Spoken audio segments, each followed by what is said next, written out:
మొత్తం స్లాబ్ పడ్డది, ఇంతవరకు రూపాయి రాలే.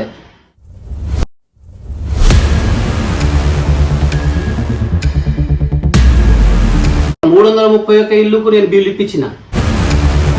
ఇక ఆయన అంటాడు మొత్తం మేమే ఉద్ధరించినాము, మేమే చేసినాము అనడం చాలా. అదే సిసి రోడ్డు మీద మళ్ళీ వాళ్ళు వేసిరు. మొన్న అంటే మీరు వేసిన రోడ్డు మీదనే వాళ్ళు వేసిరు.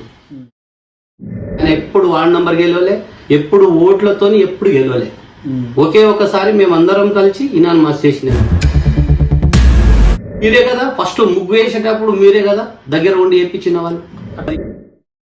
ప్రజెంట్ కట్టి స్లాబ్ వేసుకొని ఉన్నారు, వాళ్ళకి ఇంతవరకు రూపాయి రాలే. పోయే బిడ్డ నుంచి చనిపోయే ముసలి వరకు ఆలోచించింది ఆ రోజుల్లో. అన్ని చేసినప్పుడు బీఆర్ఎస్ పార్టీ ఎందుకు ఓడిపోయింది? నిలబడతాం, అవకాశం వచ్చింది, దేవుడు అవకాశం ఇచ్చిండు, వచ్చింది. ఎందుకు నిలబడడం? ఇప్పటి వరకు 500 ఫ్రీ అనేది లేనే లేదు. 500 తోటి అసలు అదే 1000 రూపాయలు, 1100 పెట్టి కొట్టినా. మా బంగారం కూద పెట్టి మొన్న ₹1,00,000 కట్టినా. రినోల్ చేయాలంటే నాకు ఇట్లా సన్న బియ్యం అండి, అది సన్న బియ్యం అంటారా, తీసుకుపోయి మిషన్లో వేసి దాన్ని అన్ని వైట్ చేసుకొని మాడిఫై చేసిన ఒకేసారి గెలిచారు. నాకన్నా మా పైన ఒక్కసారి గెలిచింది. ఇక్కడ మొత్తం ఢిల్లీకి వెళ్ళి గెలుచుకుంటా గల్లీకి వస్తారు. వాళ్ళ నోటికి ఎందుకు వస్తుందో, ఆలోచన ఎందుకు వస్తుందో వాళ్ళు మాట్లాడకన్నా ముందు ఒకసారి రిపీట్ ఆలోచించుకోవాలి. నమస్తే. ప్రస్తుతం మనం పరిగి నియోజకవర్గం స్థానికంగా చౌడాపూర్ మండల్ ఎక్స్ జెడ్పీటీసీ, అదేవిధంగా సర్పంచ్, ఎంపీటీసీ, ఎక్స్ జెడ్పీటీసీ, ఈ విధంగా రాజకీయాల్లో సుదీర్ఘంగా ఉండిన అనుభవం అయితే ఉంది. సో దాదాపు గ్రామానికి కావచ్చు, మండల వ్యాప్తంగా ప్రతి ఒక్కటి నిత్యం ప్రజల్లో నిత్యం ఉండే ఎక్స్ జెడ్పీటీసీ రామదాస్ నాయక్ గారు అయితే మనతో ఉన్నారు. సో వారి యొక్క రాజకీయ ప్రస్థానంలో ప్రజలకు ఏ విధంగా సేవా కార్యక్రమాలు చేశారు, సో ఆనాడున్న టీడీపీ ప్రభుత్వం నుంచి కావచ్చు, బీఆర్ఎస్ ప్రభుత్వం నుంచి కావచ్చు, ఎటువంటి ఫండ్స్ తెచ్చారు గ్రామానికి కావచ్చు, చౌడాపూర్ మండల కేంద్రానికి. సో అదేవిధంగా నెక్స్ట్ జరగబోయే లోకల్ బాడీ ఎలక్షన్లలో వారి యొక్క పాత్ర ఏ విధంగా ఉండబోతుంది ఏంటిదని చెప్పేసి, అదేవిధంగా కాంగ్రెస్ పార్టీ అధికారంలోకి వచ్చి కూడా దాదాపు 22-23 నెలలు అయితే పూర్తిగా వస్తున్నాయి. ఈ సమయంలో స్థానికంగా ఎటువంటి అభివృద్ధి కార్యక్రమాలు చేసిందా, చేయలేదా, గత 10 సంవత్సరాలకు ప్రస్తుత 23-24 నెలలకు మధ్య ఎటువంటి వ్యత్యాసం ఉంది ఏంటిదని చెప్పేసి, అదేవిధంగా 6 గ్యారెంటీలు అని చెప్పేసి కొత్తగా బీఆర్ఎస్ పార్టీ నుంచి బాకీ కార్డ్స్ అని చెప్పేసి ఎంత ఈ 22 నెలల్లో ఎంత బాకీ ఉందని చెప్పేసి కూడా కొత్తగా వినూత్న ప్రచారం అయితే చేస్తున్నారు. వీటన్నిటి గురించి మనతో మాట్లాడడానికి రామదాస్ నాయక్ గారు అయితే ఉన్నారు. వారి మాటల్లోనే వీటన్నిటి గురించి ఒక వివరణ తీసుకునే ప్రయత్నం అయితే చేద్దాం. నమస్తే అన్న. నమస్తే. ఎట్లా ఉన్నారన్న? బాగున్నారా? బాగుంది. సో ముఖ్యంగా మీ వ్యక్తిగతంగా తీసుకుంటే అసలు మీ కుటుంబ నేపథ్యం ఏందన్నా, ఎప్పుడు మీరు రాజకీయాల్లోకి వచ్చారు, రావాలనే ఆలోచన ఏ విధంగా వచ్చింది? ఫస్ట్ మేము అన్నదమ్ములు అనేటివి, మా నాయన ధార్య నాయక్, మా అమ్మ పేరు సీతమ్మ. మేము అన్నదమ్ములం 6 మంది అన్నదమ్ములము. అయితే రాజకీయంలో యాక్చువల్గా నేను లాస్ట్, అందరికన్నా చిన్నోని. ఇక అవకాశం వచ్చింది, ఒక్కసారి వార్డ్ నంబర్గా పనిచేయడం జరిగింది 5 సంవత్సరాలు. ఏ పార్టీ నుంచి? తెలుగుదేశం పార్టీలో అప్పుడు జంగన సర్పంచ్ ఉన్నప్పుడు, హరీశ్వర్ రెడ్డి సార్ ఎమ్మెల్యే ఉన్నప్పుడు. దాని తర్వాత 2006లో సర్పంచ్గా అవకాశం వచ్చింది. సర్పంచ్ గిట్లా భారీ మెజార్టీ తోటి గెలవడం జరిగింది. సర్పంచ్ హామీలో గిట్లా అన్ని విధాలుగా మా గ్రామానికి గేట్ నుంచి తండకు రావాలంటే రోడ్డు చాలా హీనంగా ఉండేది. ఆ రోడ్డు అప్పుడు నేను సర్పంచ్గా ఉమ్లా నాయక్ అని ఉండే, ఎక్స్ ఎంపీటీసీ, వాళ్ళ మిసెస్ సక్రీబాయ్. అప్పుడు ఇద్దరము మరి గేట్ నుంచి తండకు మెటలింగ్ రోడ్ అనేది చేయడం జరిగింది. అంటే కంకరతోటి. అప్పుడు ఓన్లీ ఫార్మేషనే ఉండేది. రావాల పోవాలంటే ఇంత దిక్కుంటా వెళ్ళే వాళ్ళము, దిక్కుంటా వచ్చేవాళ్ళము. అసలు తండకు రావాలంటేనే చాలా ఘోరం పరిస్థితి ఉంది. అప్పుడులో 2006లో ఆ రోడ్ అలా ఉన్నప్పుడు ఖచ్చితంగా మాకు మెటలింగ్ కావాలని అప్పుడు తెలుగుదేశం పీరియడ్లో జడ్పీటీసీగా, ఎంపీపీగా, జడ్పీటీసీగా మనోహర్ రెడ్డి ఉండే, జడ్పీటీసీగా సత్యాగౌడ్ ఉండే. అప్పుడులో మరి ఆ రోడ్ని 5 లక్షలు పెట్టించుకొని మరి ఖచ్చితంగా మెటలింగ్ చేయాలని నేను అతని ఇద్దరం చేయడం జరిగింది నా హయాంలోనే. దాని తర్వాత సర్వశిక్ష అభియానంతో స్కూల్ బిల్డింగ్ కట్టడం జరిగింది మా వెంకటాపూర్ గ్రామంలో, ప్రాథమిక పాఠశాల కట్టడం జరిగింది. సర్వశిక్ష అభియానంతో ఆ రోజులో 7 లక్షల రూపాయలు శాంక్షన్ అయింది. ఆ బిల్డింగ్ కట్టడం జరిగింది. దాంతోపాటు మరి కొన్ని గ్రామంలో మోరీలు కానీ, సీసీ రోడ్లు కానీ, కొన్ని ఫార్మేషన్ రోడ్లు కానీ మరి అన్నీ చేయడం జరిగింది. పొలానికి వెళ్ళాలంటే దాని తర్వాత ఎంపీడీసీగా పోస్టు రావడం జరిగింది. మా మిసెస్ బుడ్డమ్మ, కాట్రావత్ బుడ్డమ్మ అనే ఆమెని మేము ఎంపీడీసీ మల్కాపూర్, మక్త వెంకటాపూర్, అగ్రారాం, బొంగరంపల్లి, కిష్టంపల్లి ఇవన్నీ విలేజ్తోని అప్పుడు ఎంపీడీసీ కావడం జరిగింది. అయిన తర్వాత దాని తర్వాత ప్లస్ మళ్ళీ ఇంకోసారి దేవుడు అవకాశం ఇచ్చిండు జడ్పీటీసీగా. అంటే కుల్కచర్ల మండలానికి 2 ఎస్టీ రావడం జరిగింది. ఆ సందర్భంగా మరి గతంలో హరీశ్వరరెడ్డి సార్ ఉన్నప్పటి నుంచి మేము పుట్టుకతోనే మరి ఒక హరీశ్వరరెడ్డి సార్ వాళ్ళు కానీ, మహేష్ అన్న కానీ, అనిల్ అన్న కానీ ఒక కుటుంబ సభ్యులు లేక ఏది ఏమైనా అన్న మీరు రావాలంటే రావాలి, మేము అన్న వాళ్ళ పిలిచి తినేంబడే వెళ్ళడం జరుగుతుంది. ఏ పని అయినా అప్పట్లో మరి ఇంద్రజల ప్రభ అని హరీశ్వరరెడ్డి సార్ చైర్మన్. ఇంద్రజల ప్రభలో మరి మా గ్రామం నుంచి దాదాపుగా కాళికమాత అనే టెంపుల్ ఉంటుంది వనందేవి బండ వరకు. అక్కడ వరకు మొత్తము కరెంటు పోల్స్ కానీ, ట్రాన్స్ఫారంలు కానీ బిగించడం జరిగింది. అదేవిధంగా చెల్మెకుచ్చ తండ అని ఉంటుంది. చెల్మెకుచ్చ తండకి గిట్లా మొత్తము పోల్స్ కానీ, ట్రాన్స్ఫారం కానీ అక్కడ గిట్లా వేయడం జరిగింది.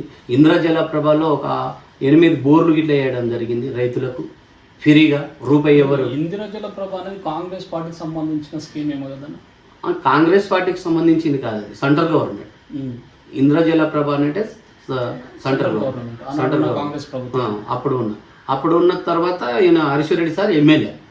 ఇక మా గ్రామానికి ఆయన మేము వెంబడిపడి మళ్ళీ ఇంకో తర్వాత దాని తర్వాత ఎస్టీ కార్పొరేషన్ నుంచి గిట్లా ఇంకో మా చెల్మె బండ అని మా రేగడికి పోషామమ్మ తల్లి వరకు గిట్లా లైన్ చేయడం జరిగింది కరెంట్. అక్కడ ఒక 3-4 ట్రాన్స్ఫారం వేయడం జరిగింది. ఇలా అన్ని విధాలుగా చేసుకుంటూ ఎప్పుడు ఎవరి హయాంలో వచ్చిందన్న ఏ బీటీ రోడ్ గ్రామానికి? ఇప్పుడు బీటీ రోడ్ ఉంది కదా, రోడ్ నుంచి చౌడాపూర్ నుంచి ఇక్కడికి రావాల్సింది, అది హరీశ్వరరెడ్డి సార్ హయాంలో వచ్చింది. సో హరీశ్వరరెడ్డి ప్లస్ మహేష్ అన్నం ఎమ్మెల్యే ఉన్నప్పుడు. సో అప్పుడు మీరు ఏ పదవిలో ఉన్నారు? మేము జడ్పీటీసీలో ఉన్నాం. అంటే మీరు జడ్పీటీసీ ఉన్నప్పుడే రోడ్ వచ్చింది? అవును. మాకు ఇక్కడ రోడ్ చాలా ఖరాబ్ ఉండే, ఆ రోడ్ చేయడం జరిగింది. దాంతో భాగంగా ఆ రోడ్ అక్కడ నుంచి నల్లరాళ్ళ వరకు, నవపేట యువతల నల్లరాళ్ళ గుట్ట వరకు శాంక్షన్ అయింది. సింగిల్ రోడ్ శాంక్షన్ అయితే సింగిల్ కాదు డబల్ చేయాలనే ఉద్దేశంతో డబల్ చేస్తే ఇక్కడ మన చౌడాపూర్ యువతల వరకు డబల్ రావడం జరిగింది. అక్కడ నుంచి అక్కడ ఇంకా పని జరగలే. ఇప్పటికీ వెళ్ళాలంటే చాలా హీనంగా ఉంది. సో దాదాపు సర్పంచ్గా, ఎంపీటీసీగా, జడ్పీటీసీగా అంటే సుదీర్ఘకాలంగా రాజకీయాల్లో ఉన్నారు. ఉండి కూడా మక్తా వెంకటాపూర్ గ్రామ పంచాయతీకి ఏమి అభివృద్ధి చేయలేరు రామదాస్ నాయక్ గారు? అది చాలా తప్పు సమాచారము. ఎవరైతే అన్నారో ముందుకు రామని చెప్పండి, ముందుగా చర్చ పెట్టుకుందాం, ఒకరోజు కూర్చుందాము. కూర్చున్న తర్వాత నేను ఏం చేసినా, చెప్పిన వాళ్ళు ఏం చేసినారు అనేది దాన్ని చర్చ పెడదాం. చర్చ పెట్టి మాట్లాడదాం. చాలా తప్పు సమాచారం అది. ఏది ఏమైనా ఆ రోజు నుంచి ప్రభుత్వం 9 సంవత్సరాలు నేను రూలింగ్ పార్టీలోనే ఉన్నా. దానికన్నా ముందుకు ఇట్లా మా ఎమ్మెల్యే గారే ఉన్నారు. ఒక్కసారి రామ్మోహన్ రెడ్డి గెలవడం జరిగింది 14. అప్పుడు ప్రతి మండలంలో ఎంపీపీ, జెడ్పీటీసీ, సర్పంచ్లు అన్ని విధాలుగా మేమే ఉన్నాం. ఏడైనా ఒకేసారి రామ్మోహన్ రెడ్డి ఎమ్మెల్యే కావడం జరిగింది. ఆ పీరియడ్లో గిట్లా మా బీఆర్ఎస్ ప్రభుత్వమే, ఆయన ఎమ్మెల్యే అయినప్పుడు మా బీఆర్ఎస్ ప్రభుత్వమే ఉండే. అప్పుడు మేము మా గ్రామంలో ఇనాన్మాస్ సర్పంచ్ ఉండాలనే ఉద్దేశంతో బీసీకి వస్తే దాదాపుగా 150 ఓట్లు ఉన్న బీసీ కుటుంబాన్ని కాదని ఇక మా దగ్గర ఒక బంధువుడు అని విలేజ్ బంధువుడు అంటే ఇలా బీసీకి రిజర్వేషన్ కలపడం జరిగింది. అప్పుడు బల్జలకు కానీ అలాగే ఉంటుండే. ఉన్న తర్వాత బీసీకి అనేది అందరిని తెచ్చి బీసీలో కలవడం జరిగింది. ఆ ఉద్దేశంతోనే ఆయనకు అవకాశం. ఆయన ఎప్పుడు వార్డ్ నంబర్ గెలవలే, ఎప్పుడు ఓట్లతోని ఎప్పుడు గెలవలే. ఒకే ఒకసారి మేమందరం కలిసి ఇనాన్మాస్ చేసిన వ్యక్తి. ఇక ఆయన అంటాడు మొత్తం మేమే ఉద్ధరించినాము, మేమే చేసినాము అనడం చాలా తప్పు సమాచారం అది. అప్పుడు ప్రభుత్వం ఎవరిది? బీఆర్ఎస్ ప్రభుత్వం. ముఖ్యమంత్రి ఎవరు? కేసీఆర్ సార్. ఏది ఏమున్నా కేసీఆర్ సార్ త్రూనే వచ్చింది. మాకు ఇట్లా మేము ఒక ప్రజాప్రతినిధిగా మేము స్వయంగా సంతకాలు పెట్టాలంటే ఇట్లా మాకు అవకాశం ఇవ్వకుండా ప్రతి ఒక్క ఫలము ఓటర్కే అందాలి, ఓటర్స్ త్రోనే మనం పనులు చేయాలనే తపనతోని మొత్తం ఆధార్ కార్డు కానీ ఆన్లైన్ సిస్టమేటిక్ పెట్టి ఆన్లైన్లో అప్లై చేసుకోవడం జరిగింది. ఏ లీడర్కు ఒక రూపాయి ఇవ్వాల్సిన అవసరం లేదు, ఏ లీడర్ దగ్గర పోయి ఏం అడగవలసిన అవసరం లేదు, డైరెక్ట్ ఆన్లైన్ సిస్టమ్ పెట్టడం జరిగింది. సో ఇప్పుడు మక్తా వెంకటాపూర్ను పైలట్ ప్రాజెక్ట్ కింద ఆదర్శ గ్రామంగా తీసుకోవడం జరిగింది. గత 10 ఏళ్లలో అంటే ఇల్లు ఇచ్చిపెట్టండి ఒక బాత్రూమ్ కూడా కట్టలేని వాళ్ళకు ఇప్పుడు ఒక ఆదర్శ గ్రామ పంచాయతీ రావడం పట్ల బీఆర్ఎస్ పార్టీకి ఎట్లా అనిపిస్తుందన్నా? నిజంగా పైలట్ ప్రాజెక్ట్ వచ్చిన తర్వాత నిజమైన లబ్ధిదారులకు అందిన ఇందిరా మిల్లు ఎట్లా బిల్స్ విషయంలో ఏ విధంగా ముందరకు పోతుంది? అందినాయి అనే ఉద్దేశంతోనే మేమేమంటున్నామంటే ప్రతి ఒక్కరికి చెందాలే. గతంలో నేను సర్పంచ్ ఉన్నప్పుడు ఆదర్శ గ్రామ పంచాయతీ అయింది మక్తా వెంకటాపూర్ 331 ఇల్లు శాంక్షన్. ఆల్రెడీ ఇంతకుముందు ఆదర్శ గ్రామ పంచాయతీ అయింది. అయిన తర్వాత 331 ఇల్లుకు నేను బిల్లు ఇప్పించిన. స్వయంగా అప్పుడు సర్పంచ్ ఎవరైతే ఉంటారో సర్పంచ్తోనే తీర్మానం తీసుకోవాల్సిన అవసరం ఉండే. అప్పుడు ప్రతి ఇంటికి సర్పంచ్తోనే పర్మిషన్ తీసుకోవాల్సిన అవసరం ఉండే. ఆ కాలంలో నేను సర్పంచ్ ఉన్నప్పుడు 2006లో అందరికీ ఇప్పుడు తెలంగాణకి శ్రీకృష్ణ కమిటీ ఎలా అయితే ఏర్పడిందో మక్తా వెంకటాపూర్లో శ్రీకృష్ణ కమిటీ లేక అందరం ఆ పార్టీ ఈ పార్టీ కాదనకుండా అందరం కూడి ప్రతి ఒక్కరూ బీదోళ్లకు ఖచ్చితంగా మన గవర్నమెంట్ ఫలాలు అందాలనే ఆలోచనతోనే ఆ రోజు పని చేయడం జరిగింది. ప్రతి ఒక్కరికి ఇప్పించడం జరిగింది. ఇప్పుడు ఇచ్చిన ఇందిరామిల్లు చాలా మంది కట్టుకొని ఉన్నారు. కట్టుకున్న తర్వాత ఒక 10-12 ఇళ్లకే బిల్లు వచ్చినాయి తప్ప ఇంకొక 10 ఇళ్లకు బేస్మెంట్ కట్టడం జరిగింది, గ్రూప్ లెవెల్ చేయడం జరిగింది. స్లాబ్ వేసుకొని ఉన్న వాళ్ళు ఇప్పుడు 10 మంది ఉన్నారు మా విలేజ్లో. అంటే 10 మాత్రమే పూర్తయింది. 10-12 కావచ్చు అని అనుకుంటున్నాను నేను, అంతే. ఈ మిగతా ఇప్పుడు ఆదర్శ గ్రామ పంచాయతీ అయిందని 5 లక్షల రూపాయలు అని అంటుండ్రు, కాదని అనట్లే. అందాలనే ఉద్దేశం బీదోళ్ళు చాలా మంది నమ్ముకొని కట్టుకున్న వాళ్ళు ఉన్నారు. ఇప్పుడు నేనావత్ దేవజ కొడుకు రాగ్యాని ఉన్నాడు, పెద్ద ఇల్లు ఊరు పక్కన, అతనికి ఇంతవరకు రూపాయి బిల్ రాలేదు. ఖాట్రావత్ అంగూరు అని ఉన్నాడు, ఇల్లు పూర్తయినా కూడా బిల్లు ఇల్లు మొత్తం స్లాబ్ పడ్డది, ఇంతవరకు రూపాయి రాలే. ఏదో ఎక్కువైంది తక్కువైందని అనడం. మరి ఆ రోజు ఎందుకు ఎక్కువ తక్కువ అని? ఇల్లు శాశ్వతం కడతారు కదా, ఇల్లుని మళ్ళీ మళ్ళీ మాడిఫై చేసుకోరు కదా. ఇచ్చేటప్పుడే సరే ఎక్కువైతే బిల్ ఇవ్వాలి, కానీ తక్కువ ఉంటే ఇవ్వద్దు. గవర్నమెంట్ ఆ పాలసీ తేయడమే కరెక్ట్ కాదు. అది అంటే గవర్నమెంట్ నిబంధనలు పాటించి కట్టాలి కదా. కట్టాలంటే ఎలా? కొద్దిగా కట్టేటప్పుడు మంచి ఒక హాల్ ఉండాలి, బెడ్రూమ్ ఉండాలి, కిచెన్ ఉండాలి అనే ఆలోచన ప్రకారం కట్టిండ్రు. కట్టిన తర్వాత మీరే కదా ఫస్ట్ ముగ్గు వేసేటప్పుడు మీరే కదా దగ్గర ఉండి వేయించిన వాళ్ళు. అటువంటి సమస్యలు ఎన్ని ఇళ్ళకి వచ్చింటాయి? ఇప్పుడు ఒక 8, 9, 10 ఇళ్ళకు ఉన్నాయి. ఇప్పుడు ప్రజెంట్ కట్టి స్లాబ్ వేసుకొని ఉన్నారు, వాళ్ళకి ఇంతవరకు రూపాయి రాలే. అప్పో చేసుకొని వస్తా అని ఆశపడి ఉరుకులాడి కట్టుకొని ఉన్నారు. చెల్మెకుచ్చ మోహన్ అని ఉన్నాడు, చెల్మెకుచ్చ తండలో ఒకటి, ఆడ అంగూర్ అనే ఉన్నాడు, ఇంకోడు మా జరప్ల నీలి అని ఉన్నాడు, ఆ రాగ్య అని ఉన్నాడు, ఇంకోడు మా ఇంటి పక్కనే లాలు అనే పిల్లాడు అని ఇల్లు వస్తుంది అని చెప్పడం జరిగిందని ఆయన పేరే లిస్టులో లేదు. దాని తర్వాత వాళ్ళ అన్న ఉన్నాడు భాష అని బొప్పెకోడు, అతనికి ఇల్లు కట్టిండు, గ్రూప్ లెవెల్ అయింది, నిన్న స్లాబ్ వేసిండు పాపం, ఆయనకి ఇట్లా బిల్స్ లేవు. ఇప్పుడు దాదాపుగా నా లిస్టులో ఉన్నది 8-9 ఇళ్ళు ఉన్నాయి. అంటే స్లాబ్ వరకు ఎట్లా వేసారు? ఫస్ట్ బేస్మెంట్ వరకు ఒక బిల్ అని, సజ్జ వరకు వస్తుంది, మీరు కట్టండి వస్తుంది, మబ్బు పెట్టుకొని సొంత పైసలు పెట్టడం వస్తుంది. చేపిస్తాం అనడం తప్ప వేరేది లేదు. అది అయిపోయింది. ఆదర్శ గ్రామ పంచాయతీ అని అంటుండ్రు. అన్నప్పుడు ప్రతి ఒక్కరికి గడిపియాలి, కాదని అనట్లేము. ఇప్పటి వరకు మేము ఆ ఇల్లు ఎందుకు అట్లా చేస్తున్నాయి, ఒక ప్రజాప్రతినిధికి ఇట్లా కాదు. మళ్ళీ ఇందిరామ కమిటీ అని వేసింది. ఇందిరామ కమిటీ దేనికి వర్తిస్తుంది? ఓన్లీ బిల్స్ తేవడానికి, చేయడానికి, తిరగడానికి. బీదోళ్ళకైతే గుర్తించాలి కదా ఇందిరామ కమిటీ అన్నప్పుడు. నిజమైన లబ్ధిదారులకైతే అందాలే కదా ఫలాలు. వాళ్ళకి ఇస్తున్నాం అంటున్నారు కదా. తప్పు, ఇవ్వట్లే ఎక్కడ. అంటే ఇల్లు వస్తున్నాయి అంటున్నారు. ఇల్లు ఉన్న వాళ్ళకి ఇట్లా వచ్చినాయి, కొన్ని రాలేవని కాదు. అయినా మేము కంప్లీట్ చేయలేదు. మన ఊరోళ్ళు బాగుపడాలి, ఉండాలి అనే ఆలోచనతో అదేంది. అది తర్వాత నేను జడ్పీటీసీ ఉండి పని చేయలేదనే ఆలోచన మీద మాట్లాడుతారు. నేను జడ్పీటీసీ ఉన్నాగానే మళ్ళీ ఆ మెటీరియల్ అయిన దాన్ని బీటీ రోడ్ చేయించిన. గేట్ నుంచి తండ వరకు బీటీ రోడ్. బీటీ రోడ్ మొన్న నేను జడ్పీటీసీ ఉన్నా 1920 1920 తర్వాత ఆ కాలంలో అదే కిషన్ నాయక్ అని కాంట్రాక్టర్ ఆయన ఇది చేసుకుంటే చేయను బిల్స్ రాదు అంటే ఎంబడి నీవు ఒకవేళ చేయకపోతే నీ చేత కాకపోతే టెండర్ క్యాన్సిల్ చేయమని వేరే కాంట్రాక్టర్ తోటి చేపిస్తాని చాలాసార్లు నేను జడ్పీటీసీ పదవిలో కొట్లాడి డీతోని కొట్లాడి తర్వాత గేట్ నుంచి తండ వరకు నేనే బిడ్డ రోడ్ చేయించిన. మిషన్ భగీరథ వాటర్ ట్యాంకులు 5 కడిపించిన జడ్పీటీసీ. సరే ఆ టెండర్ కావచ్చు ప్లేస్ ఎవరైనా వర్క్ అయితే విలేజ్ మా హ్యాంలో పైప్ లైన్ చేయించిన మొత్తం. దాని తర్వాత నా హ్యాంలో 15 లక్షలది అండర్ గ్రౌండ్ డ్రైనేజ్ చేసిన బీసీ కాలనీలో కావచ్చు మత్తెంకటాపూర్ విలేజ్లో కావచ్చు. దాని తర్వాత ఇక్కడ బంగారి మేషమటు కాళికామాత వనదే బండ వరకు ఫార్మేషన్ రోడ్ వేయడం జరిగింది. అంతకన్నా ముందు సర్పంచ్ ఉన్నప్పుడు మత్తెంకటాపూర్ టు చెల్మెకుచ్చ తండ వరకు బీసీ అది రోడ్ చేయడం జరిగింది, ఫార్మేషన్ చేయడం జరిగింది. దాంతోపాటు బీటీ చాలా శాశ్వతమైన పనులు చేసినామండి. చేయలేమని అనడం అది చాలా తప్పు. ఇండ్లు ఎప్పుడు రాలే, బీఆర్ఎస్ ప్రభుత్వం ఇస్తామని అన్నది అప్పుడు రాలే ఇండ్లు. వాస్తవం చెప్పాలి, బీఆర్ఎస్ ప్రభుత్వం ఏమి ఇయ్యలే. రైతు బీమా ఇచ్చింది, కళ్యాణ్ లక్ష్మి ఇచ్చింది, రుణమాఫీ చేసింది, చెప్పని స్కీమ్ ఇచ్చింది, పుట్టబోయే బిడ్డ నుంచి చనిపోయే ముసలి వరకు ఆలోచించింది ఆ రోజుల్లో. మరి అన్ని చేసినప్పుడు బీఆర్ఎస్ పార్టీ ఎందుకు ఓడిపోయిందంటే జనాల వ్యతిరేకాలు మళ్ళీ ఆయన ఉద్యోగస్తులు కొద్దిగా వేరే తీరుగా ఆలోచించుకున్నారు.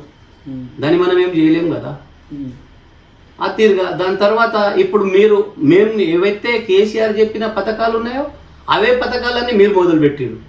ఏమని పెట్టిర్రు? ప్రతి ఆడపిల్లకు 2500 ఇస్తున్నాం. ఎక్కడ ఇచ్చినామండి? 22 నెలలు అవుతున్నాయి. ఇప్పటి వరకు ఎందుకు ఇవ్వలేము? ఎందుకు చెప్పడం జరిగింది అవాదాలు? ఇప్పటికీ మా ఆడపిల్లలకు 55,000 రూపాయలు బాకీ ఉన్నాం. ఎందుకు ఇవ్వలేకపోతున్నావు? 22 నెలలు అవుతుంది నువ్వు వచ్చి అధికారంలో. సో మొత్తం అప్పులు అయిపోయింది. అదే 200 ఉన్న పెన్షన్ని కేసీఆర్ 2000 చేసింది ఆ రోజు. నేను 4000 ఇస్తాను. ఏదండి 44,000 బాకీ ఉన్నావు పెన్షన్గా. మరి ఎందుకు ఇవ్వలేకపోతున్నావు? ఎందుకు చెప్పడం జరిగింది 4000 ఇస్తాను? అదే వికలాంగులకు గతంలో 500 ఉంటే కేసీఆర్ వచ్చినాక 1500 చేసింది. 3,000 రూపాయలు చేసింది. 3,000కు నువ్వు అధికారంలో నేను ఖచ్చితంగా రావాలనే ఉద్దేశంతో 6,000 ఇస్తాను. ఇప్పటి వరకు రూపాయి ఇవ్వలేవు. ఇవన్నీ నిజాలని అన్ని బోకస్ మాటలు మాట్లాడి నువ్వు అధికారంలో వచ్చినాక ఇలాంటి పద్ధతి ఒక్కరొకరికి ఇప్పుడు 44,000 బాకీ ఉన్నావు వికలాంగులు. ఎందుకంటే దాని తర్వాత బంగారం, తులం బంగారం ఇస్తాను కళ్యాణ లక్ష్మితో పాటు. 1,00,000 రూపాయల కళ్యాణ లక్ష్మి కేసీఆర్ సార్ పెడితే నేను తులం బంగారం ఇస్తా ఫ్రీ అన్నావు. ఏది తులం బంగారం? ఇప్పటికీ ఎంత బాకీ ఉన్నావు? తులం బంగారం అంటే ఎంతమందికి? మరి లక్షల మందికి ఇంకా బాకీ ఉన్నావు. దాంతో పాటు విద్యార్థులకు స్కూటీ అన్నావు. కాదన్నా, ఇప్పుడు వాడు ఇచ్చే 1,00,000 రూపాయలు గవర్నమెంట్ తులానికి 1,50,000 వరకు అవుతున్నది. మరి ఏడికి ఇస్తున్నావు? ఎందుకు ఇవ్వట్లేవు? మేము చేసినాం 22 నెలలే కదా నీవు అధికారంలో వచ్చి. అదే కేసీఆర్ సారు కొన్ని చెప్పని గిట్లా చేసిండు. ప్రతి ఇంటికి వాటర్ నీళ్ళు దాస్తేనే నల్ల బిగిస్తేనే ఓటు అడుగుతా అనే మాట ఇచ్చిండు. నల్ల బిగించిండు. ఎక్కడన్నా వాటర్ సమస్య ఉండేనా? ఇప్పుడు 5 రోజుల వరకు వాటరే రావట్లేదు. 10 రోజులకు చూసుకునే మానవుడు లేవు. తాగునీరు సరిగా రావట్లేదు సార్, చాలా ఇబ్బందిగా ఉంది ఇప్పుడు. దాంతోపాటు మనకు కేసీఆర్ చెప్పిన మంచి ప్రాజెక్టులు రకరకాలుగా ఉండున్నప్పుడు ప్రాజెక్ట్ ఒకసారి పోయి చూడండి. మొన్న ఇంకా అధికారంలో వస్తే ఇప్పటికీ మనకు కాలువ నీళ్ళు వచ్చేది, ప్లాన్తో సహా వచ్చేసింది. ఇలాంటికి జనాలు వాళ్ళకన్నా వాళ్ళే పొడుచుకున్నారు. మనం ఏం చేయలేము కదా. సో నెక్స్ట్ జరిగే లోకల్ బాడీ ఎలక్షన్లో రామదాస్ నాయక్ గారికి ఎంపీగా నిలబడుతున్నారని ఒక టాక్ నడుస్తుందన్న. అవసరం నిలబడతాం, అవకాశం వచ్చింది, దేవుడు అవకాశం ఇచ్చిండు, వచ్చింది. ఎందుకు నిలబడడం? దేంట్లో ఎవరికి ఏం చేయలేం కదా. ఏ నాయకునితో మనం ఎప్పుడేం అనలే, ఏ ప్రజలతో ఎప్పుడేం వాదనలు పెట్టుకోలే. అన్నీ కలిసిమలిసి మీరు ఉంటేనే నేను ఉంటే మీరు అనే ఆలోచన ప్రకారంగా పనిచేస్తున్నాం. దేవుడు అవకాశం ఇస్తున్నాడు. రాష్ట్ర వ్యాప్తంగా కాంగ్రెస్ పార్టీ అధికారంలో ఉంది, స్థానికంగా కూడా. మరి అధికార పార్టీని ఢీకొట్టాలంటే అంత సాధ్యమయ్యే విషయమే అంటారు. జనాలు ఉన్నారు కదా, జనాలు చూస్తూ ఉన్నారు కదా మీరు ఏమేమి చేసిర్రు, ఇవన్నీ పథకాలు చెప్పిర్రు. 6 గ్యారెంటీ అన్నావు, 6 గ్యారెంటీలో ఏం నిర్ణయించినావు, ఏం ముట్టినాయి? 2 లక్షల రుణమాఫీ లేదా? ఏది 2 లక్షలు ఎంతమందికి అయింది, ఎక్కడైంది? ఊళ్ళో దాదాపు అయిందన్న విషయమే తప్పు సమాచారం. చూసుకోండి లిస్టు పోయి, మా మక్త వెంకటాపూర్ విలేజ్ లోనే చూసుకోండి ఎంతమందికి అయింది, ఎంతమందికి ఫ్రీ కరెంట్ వస్తలేదు. ఫ్రీ కరెంటు ఎంతమందికి అది ఇట్లా చాలా మందికి రావట్లే, కొందరికి అయింది, ఇంకా కొంతమందికి కాలే. సిలిండర్ 500కే అన్నావు, అయిందా ఇప్పుడు వరకు? ఎక్కడ ఇప్పటి వరకు 500 ఫ్రీ అనేది లేనే లేదు. 500 తోటి అసలు అదే 1000 రూపాయలు 1100 పెట్టి కొట్టుకుంటుకుంటే తెచ్చుకున్న తర్వాత అకౌంట్ లో పడతాయి అమౌంట్. రూపాయి పడతలేదండి, పడతలేదు. మేమే స్వయంగా కొంటున్నాం కదా ప్రతి నెల ఇంతవరకు ఏం పడాలి. రుణమాఫీ మీకు అయిందా? కాలే. నేను మా బంగారం కూద పెట్టి మొన్న 1,00,000 రూపాయలు కట్టిన, రినోల్ చేయాలండి. నాకు ఇట్లా స్వయంగా కాలే. 2 లక్షలు అప్పట్లే ఉంది రుణమాఫీ. చాలా మందికి, నాకు కాదు నాతో పాటు చాలా మంది ఉన్నారు. ఇప్పుడు ఫ్రీ బస్ అన్న స్కీమ్ మంచిగా లేదు, అస్సలు మంచిగా లేదు. ఫ్రీ బస్సులో వ్యవసాయాలు చేసే రైతులు కానీ వ్యవసాయాలు చేసే అమ్మాయిలు కానీ ఎక్కడ వెళ్తారండి రోజు? ఎవరికి అవసరం ఫ్రీ బస్ అనేది? లక్షల రూపాయలు గవర్నమెంట్ ఉద్యోగం ఇస్తున్నావు, ఆ ఉద్యోగాలు మొత్తం లేడీస్ ఎక్కుతున్నారు బస్సులో. వాళ్ళ దగ్గర టికెట్ తీసుకోవాలి, వాళ్ళకి జీతాలు ఇక్కడ ఇవ్వాలి, ఫ్రీ ప్లస్ ఫ్రీ బస్ వాళ్ళకి. సో ప్రతి ఒక్కరికి ఉచితంగా కరెక్ట్ కాదు. దాంట్లో కూడా ఒక వైబ్రేషన్ కార్డు పెట్టాల్సిన అవసరం ఉండే కదా. అసలు ఏది ముందు ఆలోచన లేదండి, ఏది చేసినా అహంకారం. ఏ నాటికైనా కేసీఆర్ తిట్టడం. ఏం చేసిండండి? మంచి పరిపాలన అందించిండు. సరే ఆయన అప్పు చేసిండా, ఏం సృష్టించిండో, ఏ తిరిగా మాట్లాడిండో, ఏ కంపెనీతోటి ఏం చేసిండో, కానీ ఒక ప్రజలనైతే చాలా చక్కగా చూసుకున్నాడు కదా. పుట్టబోయే బిడ్డ నుంచి కేసీఆర్ కిట్టు ఎంత మంచిగా ఉండండి. బాలత అమ్మాయికి ఒక చీర, ఎంత మంచి స్కీమ్ తెలుసా అవి. ఒకసారి రిపీట్ ఆలోచిస్తే బాధ అనిపిస్తుంది. సన్నబియ్యం కార్యక్రమం ఇప్పుడు ప్రెసెంట్ కాంగ్రెస్ ప్రభుత్వంలో ఏం సన్నబియ్యం అండి? అది సన్నబియ్యం అంటారా?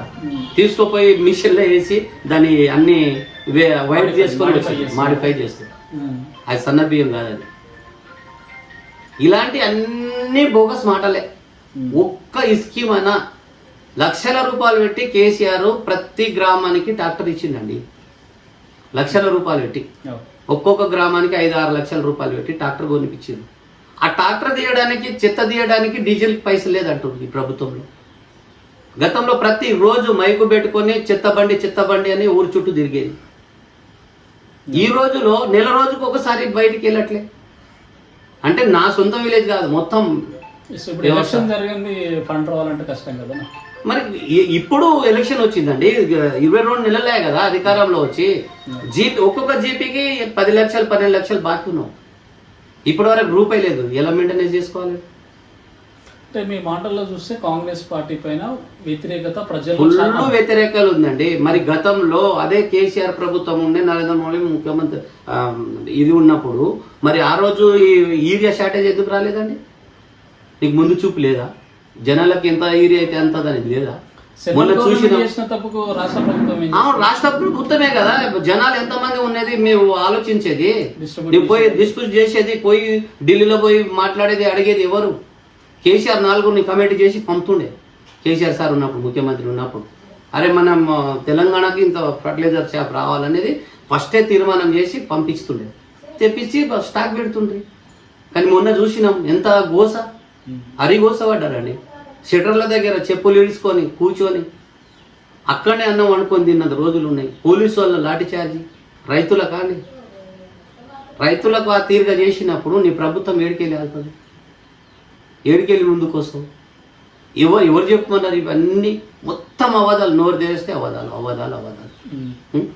గ్రామంలో పని చేయదనేది మా గ్రామానికి వచ్చేస్తే, మా గ్రామంలో ఎవరైతే అన్నారో ముందుకు రామనండి, ఏది ఏమన్నా మా పీరియడ్లోనే వాళ్ళు, మా బీఆర్ఎస్ పార్టీ అధికారంలో ఉన్నప్పుడే అవతల సర్పంచ్ గెలిచి అవి కొన్ని ఓట్లు. ఒకసారి ఇనాన్మాస్ చేసినా ఒకేసారి గెలిచారు. నాకన్నా మా పైన ఒక్కసారి గెలిచారు. గెలిచింది ఇక్కడ విలేజ్లో. అంతకన్నా ముందు ఎవరు గెలవలేరండి. అవన్నీ ఒట్టి మాటలు, ఒట్టికి చెప్పడం. అది ఇనాన్ మాస్ చేసిన గ్రామంలో 150 ఓట్లని కాదని మా గ్రామంలో ఉన్నారు యువకుడు పనిచేస్తాడనే ఆలోచనతో చేస్తే మొత్తం ఢిల్లీకి వెళ్ళి ఎంచుకుంటా గల్లీకి వస్తారు. అది కరెక్ట్ కాదండి. పదవి ఉన్నప్పుడు అలాగనే ఉండాలి, పదవి లేనప్పుడు ఇట్లా అలాగనే ఉంటేనే జనాలు మనకు భావిస్తారు అన్నారు. మొన్న దుర్గామాతను కూర్చుని పెట్టినాం. దుర్గామాతను కూర్చుని మూమెంట్లోనే లోకల్ బాడీ ఎలక్షన్ వచ్చింది, నోటిఫికేషన్ వచ్చింది. చాలా మంది అంటారు నాకు మాల వేసుకొని మళ్ళీ ఎస్టీ చేయించుకున్నావు అంటే నేనేం చేయించుకోలేదు, నేను ఎక్కడ వెళ్ళలే, మాల వేసుకొని చెప్పులు గిట్లా వేసుకుంటలే, ఇదే గుడి దగ్గర ఉన్నా అని చాలా మందికి చెప్పడం జరిగింది. సో గుడికి సంబంధించి పెద్ద ఎత్తున గుడి కట్టిరా? గుడికి విషయంలో రాష్ట్ర ప్రభుత్వ సహకారం ఏమైనా ఉన్నదా? తెలంగాణ ప్రభుత్వం ఉండే అప్పుడు, తెలంగాణ ప్రభుత్వం ఉండే. అంటే ఓపెనింగ్ మొన్న ఓపెనింగ్ అయింది. ఫౌండేషన్ అనేది 5 సంవత్సరాల క్రితమే స్టార్ట్ అయింది. 5 సంవత్సరాల టైం పట్టింది. 5 సంవత్సరాలు 4 సంవత్సరాలు ముబ్బో. అప్పుడు ఎంత తెచ్చింటారు నుంచి ఏమైనా తీసుకొచ్చారా? అవును, 12 లక్షలు, 2.5 లక్షలు బ్యాంకు డిపాజిట్ చూపించినాం. దాంట్లో 12 లక్షలు వస్తుందని అంటే దాంట్లో చాలా తక్కువ వచ్చింది అమౌంట్. అంటే వాళ్ళు ఉంటాయి, అన్ని లెక్కలు ఉంటాయి కదా. ఇప్పుడు శిలాఫలకం అనేది ఓపెనింగ్ శిలాఫలకం అది. అవును, ప్రారంభోత్సవం సంబంధించి మొన్న పెట్టుకున్నాం. ఫిబ్రవరి 15 తారీఖు సేవాలాల్ జయంతి సందర్భంగా విగ్రహ ప్రతిష్టాపన చేయాలని సేవాలాల్ మహారాజ్ ప్లస్ జగదమ్మ మహారాజ్. సో మంచి ఆధ్యాత్మికంగా బాగుంటాట్టున్నారు. ఏ దానికి శివలాలకు సంబంధించి ఎక్కువ ఇది చేసుకుంటా సార్. ఇప్పటికి ఎవరు రాకపోని దేవునికి చేయాలని ఒక తపన. సో భక్తి ఫస్ట్ నుంచి సార్, ఇప్పటి నుంచి కాదు. అదే ఆ భక్తి వలననే ఈ యొక్క ప్రజాపతి అవుతున్నానేమో అని అప్పుడప్పుడు నేను నా మనసుకు నేను అనుకుంటా. సో నేనేమంటున్నానంటే ఆదర్శ గ్రామ పంచాయతీగా కాంగ్రెస్ పార్టీ అయితే తీర్చిదిద్దుతా ఉన్నారు. ఈ సమయంలో మీరు ఎంపీపీగా నిలబడితే ఇక్కడ ఉన్న ప్రజలంతా నెగిటివ్ అయ్యే అవకాశాలు ఉన్నాయి కదా? అలాంటి ఏం కాదండి. ప్రజలు గుర్తించారు ఎవరు పని తీరు చేస్తారు, ఎవరు పని తీరు చేయరు, ఎవరు ఏ తీరుగా ఉంటారు అనేది ప్రజలకు తెలుసండి. సో మీ మాటల్లో చూస్తుంటే నెక్స్ట్ లోకల్ బాడీ ఎలక్షన్లలో బీఆర్ఎస్ పార్టీకి ప్రజలు పట్టం కట్టడానికి సిద్ధంగా ఉంది. ఖచ్చితంగా కంగడం కట్టడానికి సిద్ధం ఉంది. ఖచ్చితంగా బీఆర్ఎస్ పార్టీ సీట్లో కూర్చుంటారు. దాంట్లో డౌట్ లేదని నా అభిప్రాయం ఉంది. జనాలు చాలా రకంగా మారుతూ ఉంటారు, కానీ ఇక్కడ ఇంకోసారి ఇట్లా అవకాశం వచ్చింది ఎస్టీలో. ఇంకోటి వేరే వేరే పార్టీల్లో చాలా అడుక్కుంటారు టికెట్ విషయంలో. మనకు ఆ దేవుడు అడుక్కునవలసిన అవసరం కలిగేలే. మనమే 10 మందికి బీఫామ్ ఇచ్చే భగవంతుని చేతిలో ఉన్నాం మనం అక్కడ హైకమాండ్. జెడ్పీటీసీ కూడా ఎస్టీ వచ్చింది కదా, మరి మళ్ళీ జెడ్పీటీసీకి ఆలోచన చేస్తలేరా? జెడ్పీటీసీగా చేసినాం కదండి ఒకసారి, ఎంపీపీ చేయలేము, ఎంపీపీ చేయాలనే ఆలోచన. సో మళ్ళీ తీసుకుందామని ఇక 2 తీసుకుంటే ఇట్లా బాగాలేకుండా కదా, ఉంటారు కదా కార్యకర్తలు, అందరికీ చేయాలనే ఉద్దేశంతో ఇప్పుడు మా టీసీలు ఇట్లా వేరే వేరే తిరిగా. ఇప్పుడు కొత్తపల్లి తండ ప్లస్ మత్తంగటప్పూర్ ఉంది, దాంట్లో మా ఉమెన్ వచ్చినాయి 2. ఎట్లా ఉంటారన్నా మీ మాజీ MLA ex MLA Mahesh Reddy గారు ఏదైనా సమస్య వస్తే చెప్పుకోవడానికి అందుబాటులో? మాకు పిలిస్తే పలికే వ్యక్తి ఆయన. గిట్లా రాజకీయంలో చాలా అవగాహన వ్యక్తి. వాళ్ళ నాయన కానీ ఆయన కానీ అన్ని విధాలుగా ఫ్రీ, ఏది ఉన్నా ఓపెన్ టు ఆల్. మనసులో ఒకటి పెట్టుకొని మనిషికి 10 సార్లు తిప్పించుకొని ఏదో చేయాలనే ఆలోచన లేకుండా అయితే అవుతుంది, కాదంటే కాదు, పేస్ట్ మాట్లాడతారు. అది జనాలకు భారీగా నచ్చుతుంది. సో అధికారంపై కూడా 2 సంవత్సరాలు కావస్తుంది బీఆర్ఎస్ పార్టీకి. మీకు స్థానికంగా ఏమైనా ఇబ్బందులు ఏమైనా జరిగినాయి? మాకు అలాంటివి ఆలోచనలే రాలేదు. మేము అలాంటి ఆలోచన ఇట్లా చేయం సార్, చేయం ఇట్లా. అవతల పార్టీలు ఏమైనా ఇబ్బంది? అవతల పార్టీలు మస్తు అనుకుంటూ ఉంటారు మా పైన. మీరే అంటారు కదా, ఇప్పుడు అంటున్నారు కదా మీ విలేజ్లో మీరు ఇన్ని రోజుల కొద్దిగా ప్రజాప్రతినిధి ఉన్నారు, ఎలాంటి ఒక్క పని ఇట్లా మీరు చేయలేరు అనేది.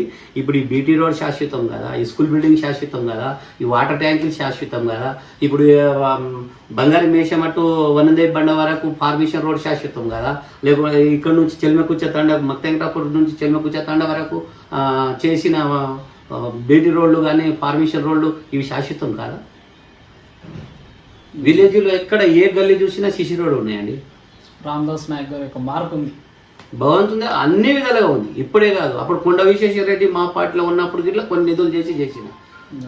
మళ్ళీ ఐమాట్స్ లైట్ మొన్న మా తుల్యభవని పండుగ భారీ ఎత్తున నడుస్తుంది మా గ్రామంలో. ఐమాక్స్ లైట్ కావాలని ఇదే రంజిత్ రెడ్డి బీఆర్ఎస్ పార్టీలో ఉండే ఎంపీ ఉన్నాం. ఎంపీ ఉన్నప్పుడు ఒకే ఫోన్ కాల్ చేస్తే ఢిల్లీలో ఉన్నాడు. ఏం కావాలి చెప్పు రామదాస్ అన్న. సార్ నాకు ఐమాక్స్ లైట్లో కావాలి కంపల్సరీ పంపించాలంటే ఒకే ఒక మాటలో 5 చోట పెట్టిన. ఇప్పుడు అక్కడ బంగారు మేషామ దగ్గర ఒక చోట పెట్టిన, సేవాలాల్ మరియమ్మ మాత గుడి దగ్గర ఒక చోట పెట్టిన, ముంగల రాంగానే స్కూల్ చౌరస్తాలో ఆడ ఒకసారి పెట్టిన, ఇక్కడ వెనుకల తెలంగాణ చౌరస్తా అని అంటారు 5 చోట పెట్టిన. ఆ గ్రామంలో బీసీ కాలనీలో ఒకటి పెట్టిన. 10 లక్షల ఐమాక్స్ లైట్లు పెట్టి పంపేది ఒకే ఒక మాట. పనులు ఎట్లా చేయలేమండి. సో మీ మాటలో చూస్తే విలేజ్ లో ఏదైనా అభివృద్ధి జరిగిందంటే ఎక్కువ మొత్తంలో దాదాపు 70 to 80% కంపల్సరీ జరిగిందండి. ఎప్పుడు జరగలేదనేది అనడం చాలా తప్పది. చాలా అంటే చాలా తప్పది. వాళ్ళకి నోటికి ఎందుకు వస్తుందో, ఆలోచన ఎందుకు వస్తుందో వాళ్ళు మాట్లాడకన్నా ముందు ఒకసారి రిపీట్ ఆలోచించుకోవాలి. ఆయన సర్పంచ్ ఉన్నప్పుడు నేను ఎంపీటీసీ అండి. బీసీ కాలనీలో జంగన ఇల్లు టు సంటి వెంకట ఇంటి వరకు సీసీ రోడ్ నేను వేసినండి. మోరీలు నేను కట్టిన గల్లీ సీసీ రోడ్. ఇప్పుడు మొన్న 2-3 గల్లీలు వాళ్ళు వేయడం జరిగింది సీసీ రోడ్. అదే సీసీ రోడ్ మీద మళ్ళీ వాళ్ళు వేసారు. మొన్న వేసిన రోడ్ మీదనే వాళ్ళు వేసారు. అట్లా మేము చెప్పుకోలేము. ఎందుకు వేస్తున్నాం మనకి ఇట్లా అడగడానికి వెళ్ళలే. అవసరం అభివృద్ధి చెందుతుంది కదా, చెందాలనే ఆలోచన ఎప్పటికీ. నీకు నిజంగా చెప్తున్నా, దేవుని పూజ చేసి మీతో మాట్లాడుతున్నా కనుక, మీడియాలో మాట్లాడుతున్నా, అవ్వాదాలు అనేది మా నోటికి రాలేదండి. అదే దేవుడు మాకు దారి ఇస్తున్నాడని అనుకుంటున్నాను. ఆ నిజాయితే మనకు బయట పెడుతుంది, ఇప్పటికి పెడుతుంది. ఇంకోటి, ఒక్కసారి గెలిచిన ప్రజాప్రతినిధి ఇంకోసారి ఓట్లు అడగడానికి పోతే ఏ తీరుగా ఉంటారనేది మీకు బాగా తెలిసి ఉంటారు. కానీ మాకు అలాంటి భయం లేదండి.